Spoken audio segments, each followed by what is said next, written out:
Hey guys, it's Troy here again, and it is a day removed from the DC Pen Show. And based upon some of the comments that some of you folks have left on the videos that I've done, I thought it might be a good idea to go ahead and do kind of a primer on pen shows, what to expect. Some of you said that you've never been to them before and that you have been recommended to, so I thought I'd share a little bit about pen shows. A little bit about etiquette, not quite so much because everybody does it differently, but just what to expect and why. Okay, so just by way of update too, I have inked up some of our pens, and some of the boys have gotten some of their stuff, but I did ink up the Narwhal. This is the original plus is what they call it, and it replaced the Narwhal original. I'll be doing a video on these sometime soon, but I did ink it up, and I used actually, and by the way, if this rocks a little bit, I'll tell you why momentarily. I put in some of that old Parker Quink that I picked up, some vintage ink. But also I've inked up this as well, the Peniter Alchemist with the 1.1 stub, and it writes fairly well. I'm quite happy with the way that it writes. I'll be doing a video on that too. Okay. A couple of things. I don't know what's going to happen here. Where I'm sitting in North Carolina right now, as I'm recording, is under a severe thunderstorm warning, and there's been a lot of power outage that's been going on here in the state. Some actual tornadoes have touched down in other areas, not close to where I am, but it's headed this way. So I'm using a different camera. Actually, I'm using my laptop to record this like I did in a hotel room, and the reason being that it's on battery backup should I lose electricity, so I won't lose anything. Okay, so a little different for this particular recording. So here we go. Let's talk about why a pen show. And what is a pen show? I kind of liken it to this. It's a big candy store. All the toys, it's a big toy store. It's basically a big museum where you can actually touch stuff, play with stuff, ask questions without having, a guide that goes through a script when he's leading you through as a docent, that kind of stuff. So, basically, some of my notes I put, it's a museum. For you're looking for vintage, there it is. You're looking for new stuff, there it is. Table after table after table. A lot of people are familiar with, let's say, gun and knife shows. Same concept, only with pens, pencils, new stuff, old stuff. So that's what to expect. So are you a new pen lover or a vintage pen lover? Guess what? They've got you covered. They've got stuff that is by major manufacturers or up-and-coming manufacturers. They've got representatives that will rep some smaller brands. They've got stationary vendors. They've got custom makers. I've become friends with some custom makers that are out there. So the latest products for all the new stuff are on display and generally get launched at a pen show. Narwhal. They're always going to be Narwhal to me. They launched a new color for their original Plus line at the pen show. They launched some new models last year at the pen show. They actually showed some of their new product line under a different brand name, and they set some of those out at the pen show. You're going to run across designers like the Peniter. I met Dante Del Vecchio there. I mean, he's a legend in the pen community. Got a chance to have a nice conversation with him and meet the man behind the legend, sort of thing. I've already mentioned some of these other people, so look at my other videos if you want some other references. Manufacturing reps. I was glad to be able to talk to some reps for Pilot, Waterman, Jaffa brands. There were people there representing those brands, as well as vendors that represent those brands. Pens from all over. I mean, Asian pens. You like Japanese pens, Chinese pens, pens from India? They're there. All price ranges. I mean, we're talking a couple of dollars through thousands of dollars. If you like European pens, a bunch of them there. United States pens, custom makers, a lot of them are there. This specifically in DC being one of the biggest pen shows, if not the biggest pen show in the world. They certainly are the most preeminent with the biggest reputation. They have all of these vendors and manufacturers. I mean, not every single one, but probably the widest selection that are going to be there. So those are some of the reasons why you would go to a pen show. Let's say if you have a penchant for wax seals or stationery, envelopes, inks, pencils, ballpoints, okay, fountain pens. How about pen magazines? Pen magazine publishers are there, and you can sign up for their subscriptions. You can ask questions, get sample issues, that sort of thing. So the big shows are going to have more of your pen celebrities, so to speak. YouTubers, people on Instagram that you can see and recognize right away if you follow their Instagrams. Different websites, blogs, big-time vendors that you may see on their social media or on their websites. They'll, by and large, be there for the big shows, not necessarily all the small ones. The small ones will be more of a microcosm of what you would run across at one of the bigger shows, but you still get to see a lot of the latest products, a lot of the vintage products that are out there, and I pick up something generally at every show that interests me. And I'll give you some advice here in a little bit about how to go about that. How about, for me personally, what are some of my favorites? I tend to, with my family, we have been to the Raleigh show because we are local to the Raleigh region. Let's see, the Washington, D.C. show, which we just came back from. We've done that every year except one, I guess, for the past 7 or 8 years. Let's see, and we did St. Louis this year as well.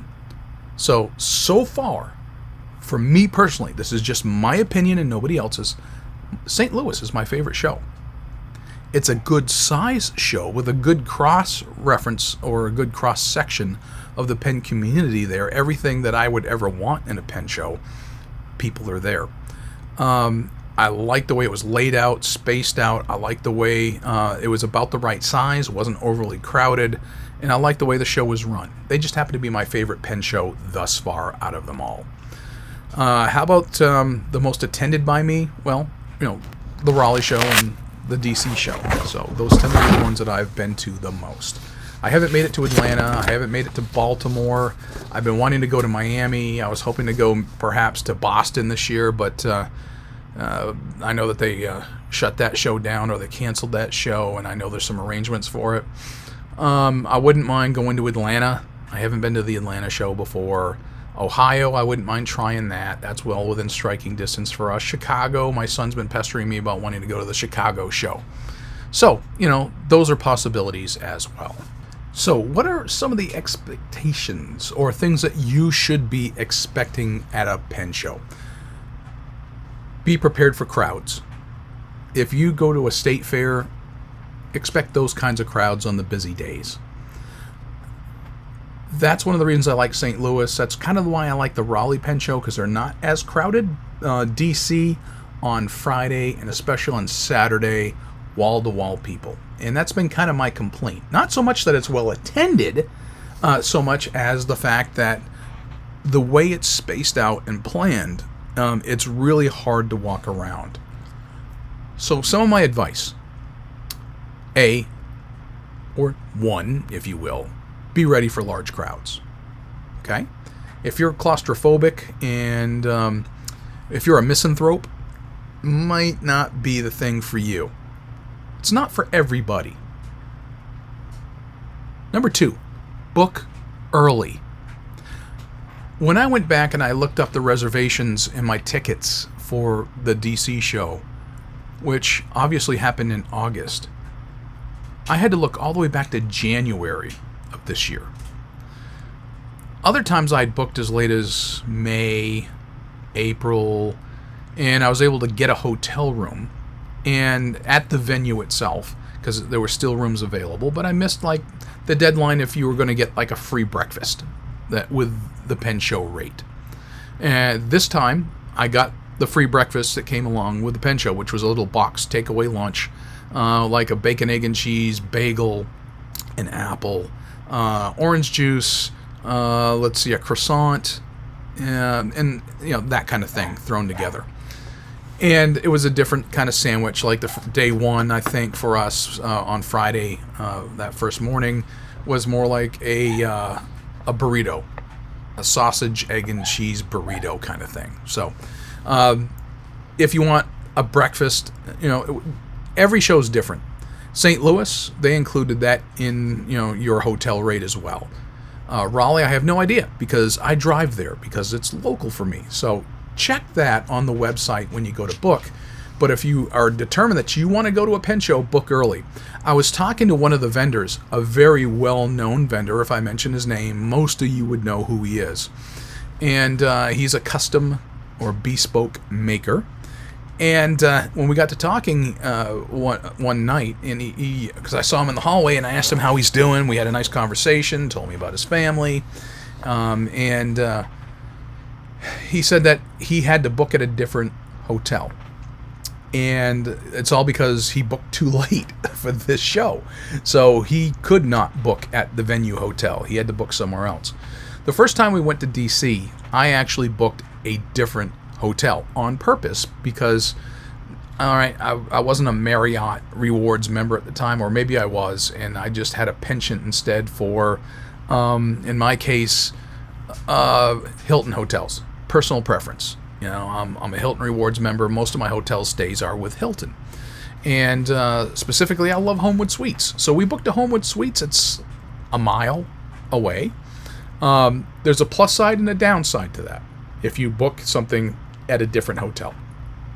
If you go with family, or even if you just want to take your purchases up to your room, you have to leave the premises in order to do that to go to a different hotel. That can be a problem for some, or just an inconvenience. It depends on how you got there. Because if you flew in and you don't have a car to drive, you did not get a rental, or you would have to take an Uber or a taxi to get where you're going. In St. Louis, somebody that we know, that I'd only known online previously, that we got to meet in person, booked at a different hotel, and he had to pay like $30 for an Uber or so to get to the venue. That you're looking at that kind of thing if you flew in and you got a different hotel. For us, I personally, in DC, for instance, I don't like the hotel venue for lodging. I don't mind the hotel venue itself for the show or for its amenities, but I don't like it for lodging for us personally. And the reason that is, when I go, it's myself and my wife and at least one son. Sometimes both sons. My oldest son is moved out of the house and he's not going to go with us to the show. So, that particular hotel only has double beds. And I can tell you, trying to sleep with one of my young boys in the same bed, or my wife and I in the same bed, isn't going to work in just a plain old double bed. We could have ordered a king-size bed, which is perfect because that's what I sleep on every night, and that works out well for myself and my wife.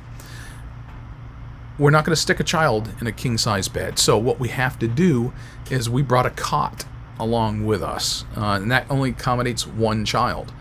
So 2 double beds in a cot, and then one of them had to sleep on the floor. And I can hear outside it's starting to rain, and I can hear some thunder rumbling in the background, so the storm is heading this way. So for us, it's a matter of arrangements. Everybody's different. Everybody has to do it differently. But for us, we chose the venue hotel so that if my children get tired of going around the show with us, they can just go up to the room. As opposed to we'd all have to leave, or one of us have to leave with a child to go to a different hotel, get in the car and drive there. So think those things through when you're looking at booking a hotel for an out-of-town pen show. All that has to come into consideration when you're planning, okay?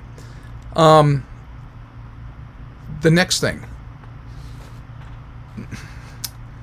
I learned the hard way after my first pen show. Backpacks, they don't work well. I've seen even some experienced pen show goers carrying backpacks. Maybe it's just because it's convenient for them. The smaller shows, it's not so bad. At the bigger shows, it's really, really a pain, because if you've got narrow walkways and aisles and you're standing facing a vendor, then your backpack juts out.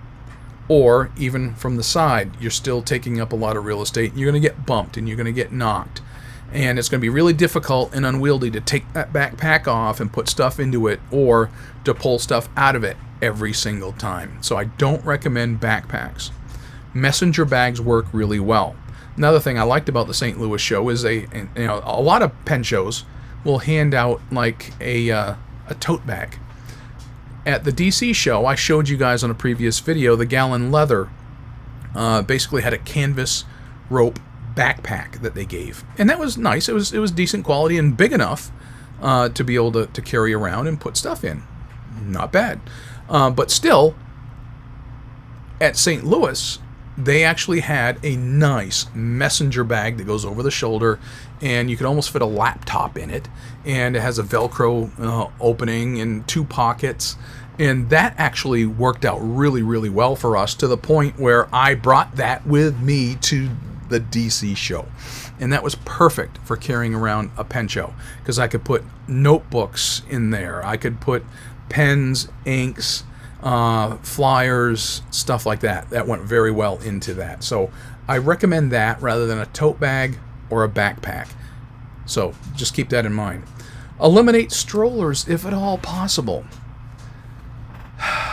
Folks, I know if you've got a baby, you really want to put the baby in a stroller. I get it. There's one couple I was thinking of in particular, and they were walking around with a baby stroller. And I think they figured out later on in the day, maybe that wasn't such a good idea, because I saw them later on, and the lady was carrying the baby around in only like a reverse backpack with a sling in the front to carry her baby.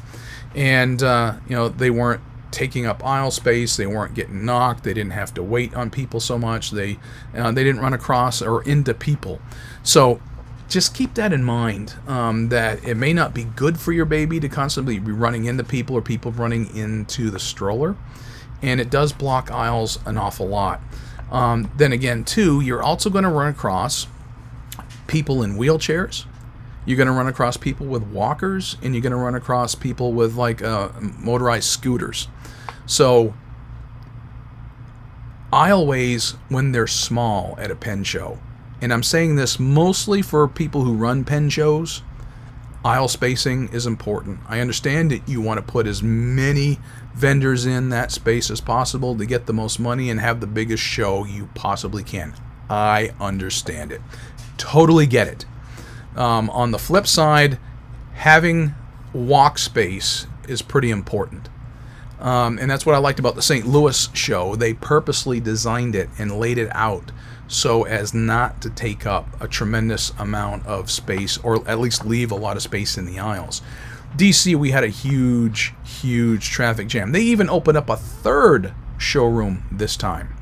And that third showroom had narrow aisles. And even the aisleways for vendors behind tables, back to back. And I don't know if you could even fit some of the people back to back unless they were staggered. So it was really tight for them too. But I can't tell you how many times we had to stand there and wait and hoping traffic would just walk on by. Whether it's people just standing in the aisles talking to vendors, or somebody with a stroller, or that kind of thing. And I'm not downing any of that. Understand, I get it, man. If that's your mobility, I understand. It's just keep that in mind. You're going to run across those things at a pen show. So if you're mobility challenged, you're going to run across those challenges on a bigger scale at a pen show. A lot of people are going to be nice and let you through and give you priority coming through. Then again, I've also run across people who were rudely hollering, wheelchair, wheelchair, get out of the way, kind of thing. You know, that wasn't really cool. That wasn't, but people were nice and willing to accommodate them, all right? Something else. Cash is king. You've heard that expression an awful lot. Be prepared to take a lot of cash. Sometimes I've been in the position to take hundreds and hundreds of dollars in cash. I've seen people whip out stacks of $100 bills to pay for pens. You know, somebody had a $1,000 pen, they're whipping out hundreds and paying for it. You have some vendors, they demand cash. Some of them don't take any other form of payment. And I will tell you that for me, some of them lost some of my business. I almost never carry cash. The only exception is a pen show, usually. And for me, the day that we left happened to be the day that I got paid. So, you know, I hadn't even been able to sit down and do my bills. So I brought my checkbook with me and all my statements with me, and in my hotel room that night, going and paying bills to see how much I had left over, that between that and what may have been in my savings that I had set aside in order to have disposable income. Well, you know, there are ATMs there at some hotels, not all. You have to plan for these things in advance. So just be prepared. Now, here comes my rant for vendors. Major vendors usually are going to have some kind of retail solution. If they have a web presence, they're going to have an e-commerce solution, which means they automatically are going to be set up for having credit cards or PayPal or some other form of electronic payment. I saw a lot of small-time vendors had nice little signs that sat there, and you know, says Visa, MasterCard, Discover, American Express, PayPal, Venmo, Cash App, all that. So you could use any of those. So if a small-time vendor was smart enough to be able to do that, yes, I know they take some of your percentage. I'm going to tell you this way. There were vendors who lost my business on more than one occasion because they didn't take my debit card or a credit card, Visa or MasterCard, that they didn't take Venmo. I mean, heck, the only reason I signed up for Venmo or Cash App is because more and more places are starting to take them. I never had Venmo or Cash App up until like within the last couple of months. You know, just before the Raleigh Pen Show.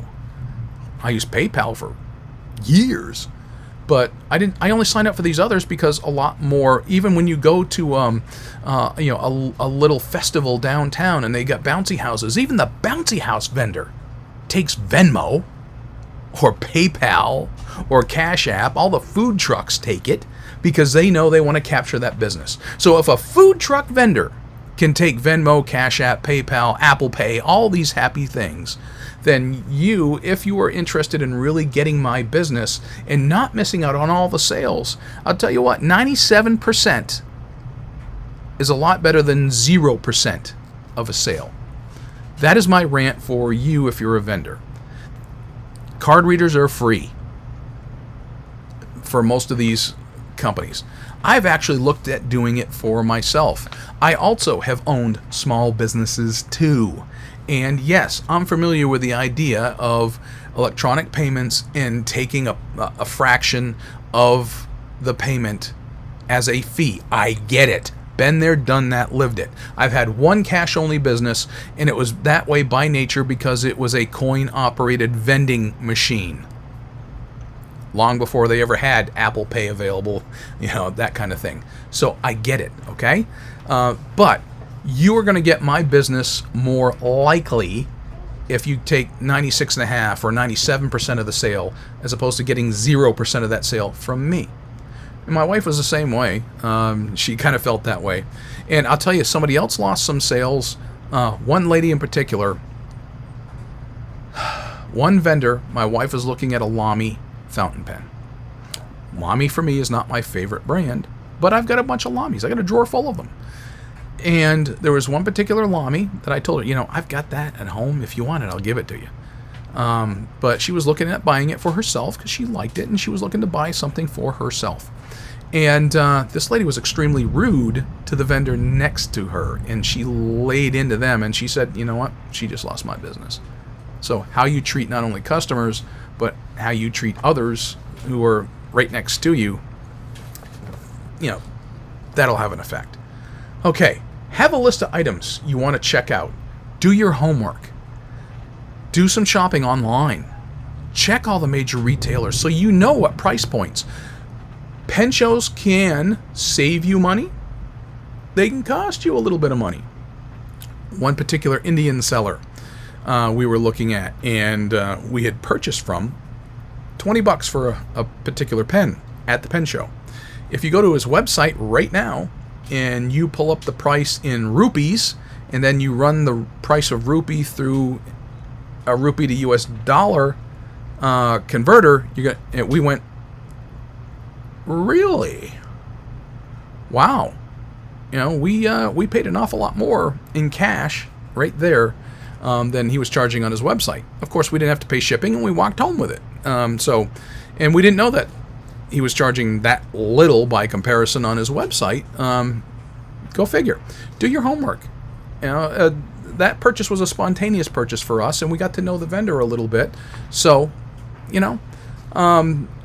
also, what kind of condition things are at the table. So if you know what the price is new or comparable conditioned items used, you can do some pricing. So, or different models that are out there, maybe a comparable model they might have. So do a little bit of homework ahead of time if you have something in mind. And the cool thing is, like I said, it's a museum where you can touch things. It's a candy store. It's a toy store. Most vendors don't mind you picking it up, touching it, playing with it, inspecting it. That being said, unless it's sitting out there and there's a sign saying feel free, try to be courteous a little bit and ask, may I? And usually they'll say, absolutely, please do. Because they know that when you touch it, you may have an emotional bond to it, or you just might plain love it, or not. And something else they have on their table might be better suited for you, that kind of thing. Another thing that I forgot to do the last 2 out of 3 pen shows, and I really regretted it, was bringing something like a loop. When you're looking at nibs and you're looking at engravings or little markings on a pen, personally I want to look at a nib, and something like this, a little triplet loop. I forgot to just throw it in my travel bag or in my pocket before we left the house. So at the DC show, so many things I wanted to see in tiny print that I just didn't have my magnifying glass for. So that was something I regretted about this show, and I think the Raleigh show the same way. I don't think I had it at the Raleigh show, but I did at the St. Louis show. One or the other, I don't remember.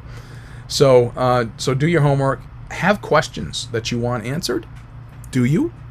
Well, have a list. Things I've always wanted to know. Why is this the case? What's the difference between this model and that model? Why is it made this way? How do you fill it? Especially if you're looking at vintage and you don't know a lever filler from a twist filler, from, let's say a crescent filler, or from, let's say a piston or a cartridge converter. Ask how they get filled, and you will probably have some very friendly individual be more than happy to share with you and show you.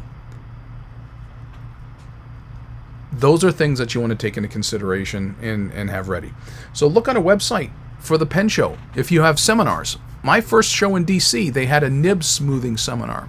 And I was really just getting into doing that on my own. I had had some good success on my own with a nib smoothing technique that I learned from watching some other guys on YouTube and doing some reading. Well, Richard Binder was offering a seminar for $25, and they included a couple of pens that were either deformed or out of alignment or needed some brief repair that they could show you on a nib right then and there, and show you how to smooth them out, show you how to do tine alignment, all that stuff. And that was worth the effort and worth the $25 because, number one, I got the manual right here behind me on the shelf, and second, I was able to refine my technique. I learned a couple of things that he uses as a professional that others didn't. Then when they were showing how they did their nib smoothing, and quite honestly, it has worked better for me what he showed me for materials. So things like that. The DC show, there were all kinds of seminars. I went to one that was Friday night, and it was about vintage pen buying for beginners. A lot of guys in there weren't beginners, but I went anyway, even though I'm not necessarily a beginner. And I'm probably experienced enough. I could have been a panelist kind of thing, and I know other guys in there who could have been panelists as well. But the guys who were up there on stage or at the main table talking, they were well experienced and they were professionals and they knew their stuff, which is why they are there. But from a collector's standpoint rather than a vendor standpoint, I would love to have been able to hear from a collector, not just people who fix or repair pens or are dealers. Just throwing that out there. Things to look for, how they got involved, and how they developed. So those are things that you can go for. Seminars on social media, on inks, mixing inks. I've seen seminars on all kinds of things like that. So keep those in mind. Some will cost, some are free. And so just keep an eye out on their website, all right? Be sure to ask vendors questions. I don't know any vendor there who didn't want to answer a question of someone who had a genuine interest. They wanted to learn. Even if it's just, I want to know about whatever. I want to learn about whatever. And they're glad to share with you. And if they are unable to share with you, they can point you to someone who can, or some resources if they're slam full kind of thing.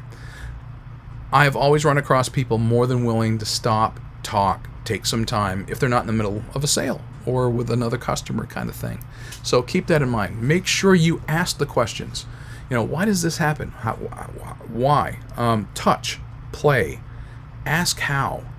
How does it work? You may want to bring some drinks or snacks along with you. If you plan on being there for a long period of time, number one, you're going to be walking a lot. If it's a big show, I'll tell you my philosophy and how I have a strategy. When I first go to a pen show, and I used to do it not so much now, but I'd walk around and I would actually have my my little GoPro camera, which is like sitting here on my desk somewhere. I can't remember where it is, but I would take a camera or an iPhone and I'd walk around and I would take video, a walkthrough video, which it's really hard to do in DC. There's my little GoPro. It's sitting right over there. So, walking around with one of these and getting some video footage and doing a walkthrough video. And I haven't done that in a while. The Raleigh Pen Show, it's going to be a lot easier because it's a lot smaller now than even it used to be. But, it takes time to do, and do I want to focus on trying to get in video? And I'm not trying to be professional about it and all the angles. Some people do some great videos of that. And I decided I'm going to let other people do that who have been. I saw people there with cameras doing walkthroughs. Great. Knock it out. Have a great time doing it. I just decided the last few shows, in the last year or two, that, I'm not going to do that this time. I wanted to take a different tact. Hence the 3 videos I already put out about the DC show this year. And the pen haul that we did for, Raleigh and St. Louis. So, but you're going to be doing a lot of walking. And when I would go, I still do this though. I do a pattern where I walk around like the outside perimeter, or I go up one aisle, down another, up and around, and I'll go through each room and I'll take note of the things that I like, and I'll know where I want to go back and shop if something catches my eye. You get the FOMO, the fear of missing out kind of thing. sometimes. And yes, a pen will be sold out from under you that you had your eye on. Happened to me in DC. You know, I showed in one of my videos that little peacock pen by Lotus Pens. I kept my eye on that, but I didn't get it. And I walked by again. I really like it. Took a picture of it. I know right where it is. Had a great talk with the vendors. I really enjoyed their company. So I figured, if it's there, still there Saturday, maybe I'll go ahead and break bad and go get it. By the time I got there, gone, sold. They said first thing this morning, somebody bought it. First sale we had. Okay. You know, it didn't break my heart. Although I really loved that peacock. First time I ever saw it, I said, "No, that's a gorgeous pen. I wouldn't mind having it." As it was, instead, for less money than that, I got the Peniter, which Peniter's been on my radar for a while. I really like the length of this one. I like how it writes. I got a good quality instrument, and I got to hang out with Dante Del Vecchio in the process. So, there are other pens there that were really, really up my alley that I would love to have experienced. The only ones that I jumped on as soon as I saw them were the 3 vintage pens that I picked up on Thursday, because I got a fantastic deal on those that I knew I would not run across again. I mean, I paid, so it shocked me how low the price was on that Waterman 452, and I just said, yeah, I'm not passing that up. So, plus I knew the seller, because if you go often and you run across people that you like, you get to know, you learn the reputation a little bit from some of the other people, and if you deal with them, they know that they can trust you and you can trust them. Going back to like vendors, for instance, that guy was able to take my debit card, and I know he had a card reader because I dealt with him in St. Louis. So when I talked to him, I said, "Hey, I know you got a card reader, right? Did you bring that with you? If it is, then these 3 pens right here are sold." And he whipped it out, and in St. Louis, he asked me if he could charge me a few bucks extra to cover his fees. That's another philosophy to go back to the previous rant. I acquiesced and I agreed to it so as not to, lose the sale. And okay, I know he didn't want to lose the couple of bucks. To me, that's a part of doing business, the cost of doing business. And he probably shouldn't have, but in this case, he also, wanted a couple of bucks extra. So okay, fine. I slipped him a $5 bill to cover stuff, and he just ran through for the normal price. Some people are willing to do that. Hey, I hate restaurants that do that when they say if you pay cash, it's this price. If you pay credit, it's this price. I don't like Circle K doing that to me for gasoline. But that's the way it was when I was growing up too. Cash this price, credit this price, whatever. All right, I get it. I don't like you trying to ask me to, McDonald's doesn't do that. Walmart doesn't do that. Whatever. But sometimes it is what it is. So you do a lot of walking. I do a pattern, and I come back to the places a second or third time and sometimes after doing it the first time, I jump on it. Thursday was a little different because Thursday is weekend trader, and tables aren't set up the way they normally would be. Nowhere near as many vendors. It's usually people who want to buy, sell, and trade, and so I was able to score a bargain that way. Okay. But we were talking about bringing snacks, like you got a over shoulder bag, throw in a bottle of water, maybe some snacks, because you're going to be walking around an awful lot, and just be prepared for that. Sometimes I had to go and sit down after a while because I was hurting. My back was hurting, and and my thighs were hurting. I had to sit down after a while. Okay, sit down 5-10 minutes. All right, we're good. Let's go back. My wife, my feet are hurting. My little boy, my feet are hurting. Let's go to the lobby and sit and rest. And then it's buy me some Starbucks. Most hotels will have a coffee shop. We'll have a place you can buy drinks, some vending machines sometimes. So if you don't bring those, then yeah, you can get them, but you're going to pay captive audience pricing.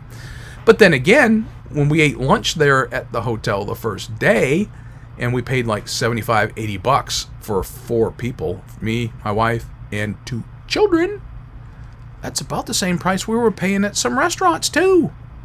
So the hotel wasn't really all that much more expensive than we were getting at like some Mexican restaurant or some diner we went to. It was actually almost a bargain. Go figure. A lot more expensive in the DC metro area than it is around where I live. You know, that kind of thing. So, let's see. Do you like to socialize? Stay late. They have what they call sometimes pen show after dark, and down, usually congregating in the bar area, you'll get a bunch of people that'll sit around, and they'll bring pens and paper, and I got to see like the Pen Sloth. Look him up. You know, he was there showing us some of his newest nib creations, where he had nibs that were 4 or 5 stacked high, and I wrote with a 4-stack nib. I was like, oh, that is awesome. Now, he wants a good price for it, too, so if I want to spend a couple $100, I know how to find him, and I'm kind of tempted because I liked what I saw. I liked the performance I got out of it. And some people that I know, I got to hang out. Like, we went to St. Louis primarily for people that I've never met yet in person, eyeball to eyeball, and yet we've been on Zoom calls. We were pen pals, and we would text and phone call, and we'd have some great relationship that way, but we never met eye to eye. And I was able to sit down and have dinner with some of them and get to meet them face to face. And that's what I liked about the socialization at pen shows. I see some of the same vendors all the time, and some of them I've gotten to be friends with, that I would love to, you know, just spend time with if we had more opportunities. So someday I'll tell you the story about Matthew in a custom maker. That's a whole story. I can't wait to be able to tell. And Jim, you know what I'm talking about. Oh, anyway, but if you like to socialize, a lot of other collectors, vendors, fellow YouTubers and Instagrammers, they all like to hang out too. The Black Pen Society, I went to their meeting, and the only reason I didn't hang out longer is because I don't want to sit outside and have cigar smoke in my face, and I don't mind sitting down with a nice adult beverage, but, you know, okay, I'm not up for a cloud of tobacco smoke. That's just me, my preference, but I would love to hang out with them some more, so I participated with the indoor non-tobacco use portion of their evening, that kind of thing. All right, so all those are available. Weekend trader pass versus getting a day pass, totally up to you. How long are you going to spend there? If you're only going to spend one day, and if you know that you're going to get all your shopping in one day, get the day pass. That's all I ever used to get, was the day pass, and the only reason I got weekend trader is because, let's say we would want to spend more time, and I went this time we left Thursday morning. I got to the hotel a little after 1 o'clock on Thursday. I made my purchases by 2 o'clock, 2:30, my first purchases of the show, and for me that was worth it because I got to see some stuff. I did the same thing last year. I made a few purchases on a Thursday, but I go to the Raleigh show, for instance, I get the day pass. That's all I need. And sometimes I would go on a Friday, and then again on Saturday. And the weekend pass for them, let's say for the day pass, was good for the next day as well. So I was able to go on Friday and go again on Saturday for the same price. Every show does it differently. I don't get the early morning hours of the weekend trader. You have to wait for the public hours to open, which, let's say here in this case, Friday was at noon. I got to go down at 9 o'clock because I had the weekend trader pass. So I got to hang out and check things out and make any purchases I wanted between 9 and noon. And then the general public comes in at noon on Friday. In DC, for instance, $25 for a Friday pass. Saturday, $10. So that comes into the factor of how much are you willing to pay to get into the show. And, you know, do you want to get in ahead of everybody else so you can make sure some of the pens that you might want perchance would be in stock? Those are all things to take into consideration for you. How much socialization, how many questions you want to ask, how do you want to get into, before all the good stuff gets picked over, those kinds of things. Those are, only you can answer those kinds of things, all right? So whatever works for you, take all those in the plans, and have a budget. I'm not good at that. I've gone in before and had cash, burned through all my cash, and then I saw one more thing that I wanted, and of course whip out some plastic. pen shows are a temptation for me to spend a lot more money than I should. If you're disciplined, great. I hope that works for you. And but I know what it's like to give in to the temptation to spend way too much money. Because you can. I mean, when you've got someone like David Oscarson who charges, $3,000 to $6,000 for a single pen, you go to Chatterley Luxuries, who deals with exactly that, luxury pens, and I'm just like, oh, those are awesome. And I look at some Namikis and some beautiful Urushi Makie pens from different vendors, and some Dana Trios, and I'm just, oh. Even looking at that Peacock pen, I was tempted. And I was, stuff that's on my wish list. Nakaya dorsal fin, I wanted some. When I was in St. Louis, a guy had a bunch of them. I was, but I had to exercise some restraint, and sometimes I do, and sometimes I give in. The wife the same way. For her, she's not willing to spend anywhere near as much, but she did break down and buy a few. A $200 pen here, a $30 pen there, 20 here, 20 there, 55 there. Oh, another 55 for the son. That kind of stuff. So it can add up. Try to have a budget. Try to stick with it. Well, that's about the majority of my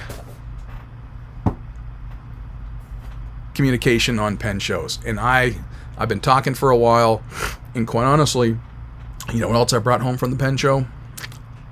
A head cold. My son, my youngest, Benjamin, he's been dealing with it last night, and some today. And today, it started to roll in with some congestion back behind my nasal passages here, a little bit of sniffles, a little bit of dry throat. It probably didn't help that we were in a hotel room with a woman having hot flashes, and air conditioning was to the point you could probably hang meat in that room. But yes, I try to have fun doing this, but I've got some water that's been in my little baby Yoda cup, Grogu, that my wife got me for Christmas. Was it Christmas? It was Father's Day, I think, or my birthday, one or the other. Yeah. It's still cold. Ice has melted, but it's still cold, and it's been here hours. All right, folks. Questions? Comments? If you've got questions of me about pen shows, what to expect, feel free to leave a comment. You want to argue with me? I wouldn't bother. But you can if you want. But maybe I'll get a chance to see you at a pen show. If you ever do see me at a pen show, feel free to say something and stop and say hey. And a lot of people, I can't remember how many people, and here I'm just a little guy in the YouTube business here. I don't have anywhere near as many as some subscribers as others. And yeah, my laundry room is right next behind me. So yes, the dryer's done. But I don't have anywhere near as many subscribers as a lot of others. But it does my heart good when somebody says, hey, I love your videos. Or, hey, seen your videos. And see me and Matthew together. Hey, I see you guys on your YouTube channel. I appreciate the encouragement. It's been hard for the last year for me to continue on with a lot of contributing factors. But I appreciate it when you guys give us that little vote of, hey, keep going. I appreciate it, and thank you. So thank you for watching. Like I said, questions, comments, feel free. Alrighty, talk to you next time. Maybe I'll see you at the next pen show, which for me probably won't be until June of next year.